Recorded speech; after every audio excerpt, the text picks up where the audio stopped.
A Connecticut Yankee in King Arthur's Court by Mark Twain. Chapter 27. The Yankee and the King Travel Incognito. About bedtime I took the king to my private quarters and cut his hair and help him get the hang of the lowly raiment he was to wear. The high classes wore their hair banged across the forehead, but hanging on to the shoulders the rest of the way around, whereas the lowest ranks of the commoners were banged fore and aft both. The slaves were bangless, and allowed their hair free growth. So I inverted a bowl over his head and cut away all the locks that hung below it. I also trimmed his whiskers and mustache until they were only about a half-inch long, and tried to do it inartistically, and succeeded. It was a villainous disfigurement. When he got his lubbery sandals on, and his long robe of coarse brown linen cloth, which hung straight from his neck to his ankle bones, he was no longer the comeliest man in his kingdom, but one of the unhandsomest and most commonplace and unattractive. We were dressed and barbered alike, and could pass for small farmers, or farm bailiffs, or shepherds, or carters, yes, or for village artisans, if we chose, our costume being in effect universal among the poor, because of its strength and cheapness. I don't mean that it was really cheap to a poor person, but I do mean it was the cheapest material there was for male attire, manufactured material, you understand. We slipped away an hour before dawn, and by broad sunup had made 8 or 10 miles, and were in the midst of a sparsely settled country. I had a pretty heavy knapsack. It was laden with provisions for the king to taper down on till he could take to the coarse fare of the country without damage. I found a comfortable seat for the king by the roadside, and then gave him a morsel or two to stay his stomach with. Then I said I would find some water for him and strolled away. Part of my project was to get out of sight and sit down and rest a little myself. It had always been my custom to stand when in his presence, even at the council board, except upon those rare occasions when the sitting was a very long one, extending over hours. Then I had a trifling little backless thing, which was like a reversed culvert, and was as comfortable as a toothache. I didn't want to break him in suddenly, but to do it by degrees. We should have to sit together now when in company, or people would notice, but it would not be good politics for me to be playing equality with him when there was no necessity for it. I found the water some 300 yards away, and had been resting about 20 minutes when I heard voices. That was all right, I thought. Peasants going to work, nobody else likely to be stirring this early. But the next moment these comers jingled into sight around a turn of the road, smartly clad people of quality, with luggage mules and servants in their train. I was off like a shot, through the bushes by the shortest cut. For while it did seem that these people would pass the king before I could get to him,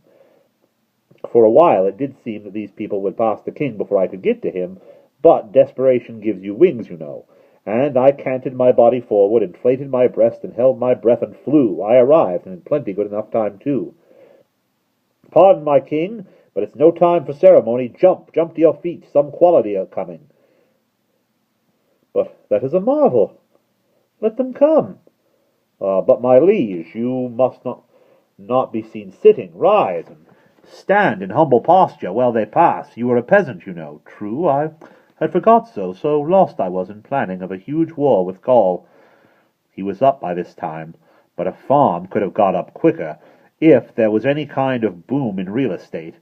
And right so a thought came randoming over this majestic dream, the which... this was the king that said this. "And right so a thought came randoming over this majestic dream, the which... A humble attitude, my lord the king, and quick, duck your head, more, still more, droop it." He did his honest best, but Lord, it was no great thing. He looked as humble as the Leaning Tower of Pisa.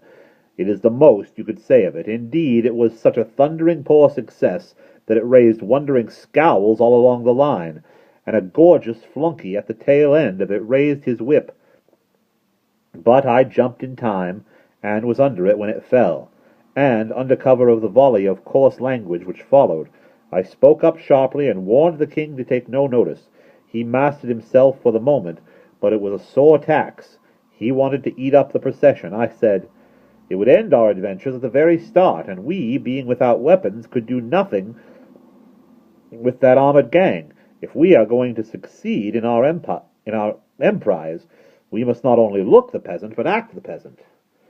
It is wisdom, none can gainsay it. Let us go on, Sir Boss. I will take note, and learn to do the best I may. He kept his word. He did the best he could, but I've seen better. If you have ever seen an active, heedless, enterprising child going diligently out of one mischief and into another all day long, and an anxious mother at its heels all the while, and just saving it by a hair from drowning itself or breaking its neck with each new experiment, you've seen the king and me. If I could have foreseen what the thing was going to be like, I should have said, no, if anybody wants to make his living exhibiting a king as a peasant, let him take the layout. I can do better with a menagerie and last longer. And yet, during the first 3 days, I never allowed him to enter a hut or other dwelling, if he could pass muster anywhere during his early novitiate. It would be in small inns and on the road. So to these places we confined ourselves. Yes, he certainly did the best he could, but what of that? He didn't improve a bit, I could see. He was always frightening me, always breaking out with fresh astonishers in new and unexpected places. Toward evening, on the second day, what does he do but blandly fetch out a dirk from inside his robe? Great guns, my liege, where did you get that? From a smuggler at the inn, yestereve. What in the world possessed you to buy it? We have escaped divers dangers by thy wit, but I have bethought me that it were but prudence if I bore a weapon. Thine might fail thee in some pitch, but people in our condition are not allowed to carry arms. What would a lord say? Yes, or any other person of whatever condition, if he caught an upstart peasant with a dagger on his person? It was a lucky thing for us that nobody came along just then. I persuaded him to throw the dirk away, and it was as easy as persuading a child to give up some bright, fresh new way of killing itself. We walked along silently thinking. Finally the king said, When ye know that I meditate a thing inconvenient, or that hath a peril in it, why do you not warn me to cease from that project? It was a startling question, and a puzzler. I didn't quite know how to take hold of it, or what to say, and so of course I ended by saying the natural thing. But, sire, how can I know what your thoughts are? The king stopped dead in his tracks and stared at me. I believed thou wert greater than Merlin, and truly in magic thou art, but prophecy is greater than magic. Merlin is a prophet. I saw I had made a blunder.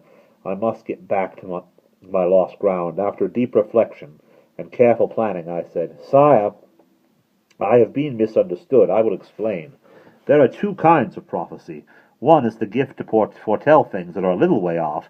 The other is the gift to foretell things that are whole ages and centuries away. Which is the mightier gift, do you think? Ah, the last, most surely. True, does Merlin possess it?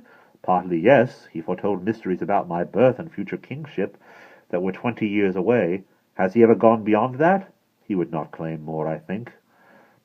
It is probably his limit. All prophets have their limit. The limit of some of the great prophets has been 100 years. These are few, I ween. There have been two still greater ones, whose limit was 400 and 600 years, and one whose limit compassed even some 720. Gramercy, it is marvelous. But what are these in comparison with me? They are nothing. What? Canst thou truly look beyond even so vast a stretch of time as 700 years, my liege? As clear as the vision of an eagle does my prophetic eye penetrate and lay bare the future of this world for 13 centuries and a half. In my land, you should have seen the king's eyes spread slowly open, and lift the earth's entire atmosphere as much as an inch. That settled Brer Merlin. One never had any occasion to prove his facts. With these people, all he had to do was to state them. It never occurred to anybody to doubt the statement. Now then, I continued, I could work both kinds of prophecy, the long and the short, if I chose to take the trouble to keep it in practice, but I seldom exercise any but the long kind, because the other is beneath my dignity. It is proper to Merlin's sort, stump-tail prophets, as we call them in the profession. Of course, I wet up now and then, and flirt out a minor prophecy, but not often, hardly ever, in fact. You will remember that there was great talk, when you reached the Valley of Holiness, about my having prophesied your coming, the very hour of your arrival, 2 or 3 days beforehand. Yes, indeed, I mind it now. Well, I could have done it as much as 40 times earlier, as much as 40 times easier, and plied on 1,000 times more detail into the bargain, if it had been 500 years away instead of 2 or 3 days. How amazing that it should be so! Yes, a genuine expert can always foretell a thing that is 500 years away easier than he can a thing that's only 500 seconds off. And yet, in reason, it should clearly be the other way. It should be 500 times as easy to foretell the last as the first, for indeed it is so close by that one uninspired might almost see it. In truth, the law of prophecy does contradict the likelihoods, most strangely making the difficult easy and the easy difficult.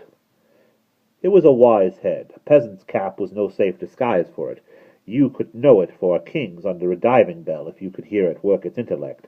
I had a new trade now, and plenty of business in it. The king was as hungry to find out everything that was going to happen during the next 13 centuries as if he were expecting to live in them. From that time out, I prophesied myself bald-headed, trying to supply the demand. I have done some indistinct things in my day, but this thing of playing myself for a prophet was the worst. Still, it had its ameliorations. A prophet doesn't have to have any brains. They are good to have, of course, for the ordinary exigencies of life, but they are no use in professional work. It is the restfulest vocation there is. When the spirit of prophecy comes upon you, you merely cake your intellect and lay it off in a cool place for a rest, and unship your jaw and leave it alone. It will work itself. The result is prophecy. Every day a knight-errant or so came along, and in the sight of them fired the king's marital spirit every time. He would have forgotten himself, sure, and said something to them in a style a suspicious shade or so above his ostensible degree, and so I always got him well out of the road in time. Then he would stand and look with all his eyes, and a proud light would flash from them, and his nostrils would inflate like a war-horse's, and I knew he was longing for a brush with them. But about noon of the third day I had stopped in the road to take a precaution which had been suggested by the whip-stroke that had fallen on my share to my share 2 days before, a precaution which I had afterward decided to leave untaken. I was so loath to institute it, but now I had